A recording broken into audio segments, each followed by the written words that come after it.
Picture this. You're at a dinner party, and suddenly someone mentions Roth IRAs, ETFs, and high-yield savings accounts. You nod, trying to look engaged, but inside, you're thinking, ETF?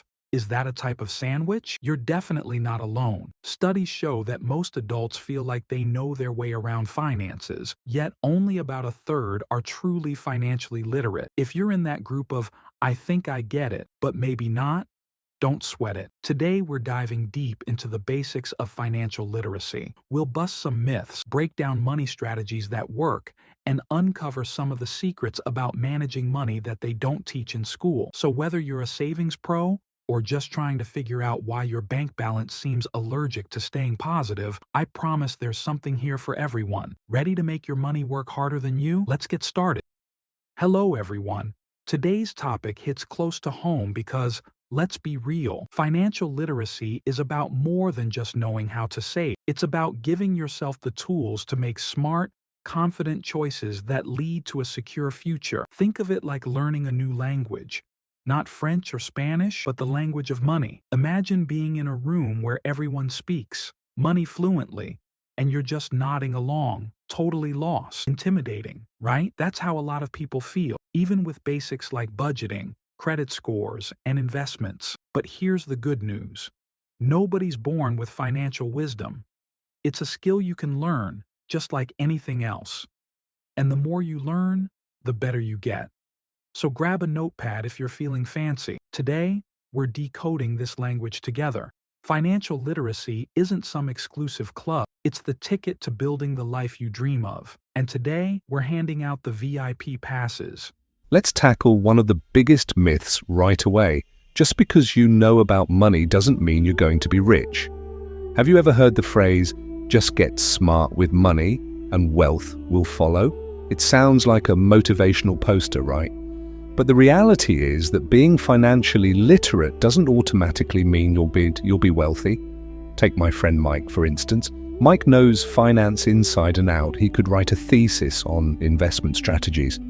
But his personal finances, it's a different story. He's great at budgeting for about 2 weeks, and then he's off buying the latest gadgets or splurging on weekend adventures. Mike knows what he should be doing, but like so many of us, he struggles with consistency.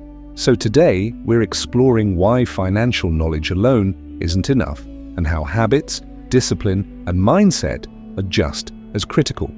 If you've ever found yourself saying, I know what I should do, but this episode is definitely for you.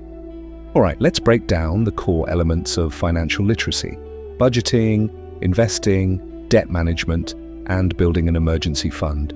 This is where it gets real. So settle in and let's take a deep dive into each one. Budgeting, your financial compass. Host. First up, budgeting. For many, budgeting feels like a restrictive diet. You start strong, but it fades fast. But here's the truth. Budgeting is just telling your money where to go instead of wondering where it went. A popular method is the 50-30-20 rule. 50% of income goes to needs, 30% to wants, and 20% to savings or debt payments. It's simple but effective. Here's a tip. Track every expense for 1 month. Yes, every single one.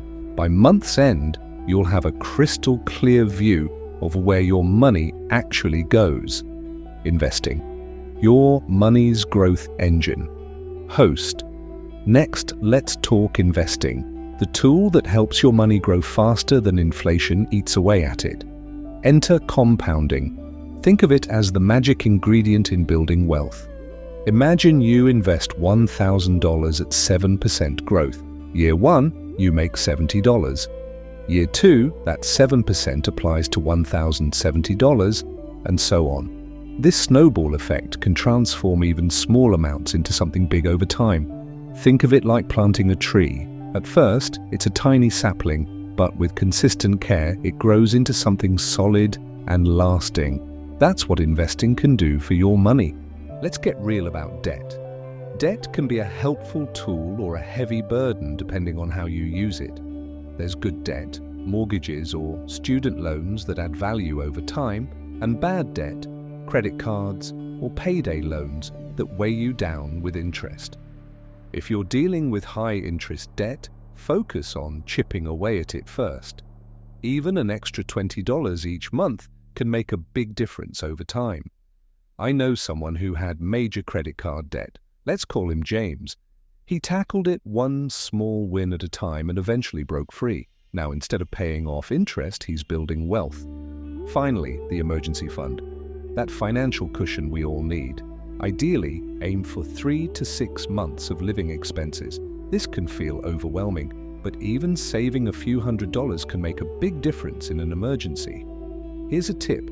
Keep this fund separate from your main account to avoid the temptation of using it for daily expenses.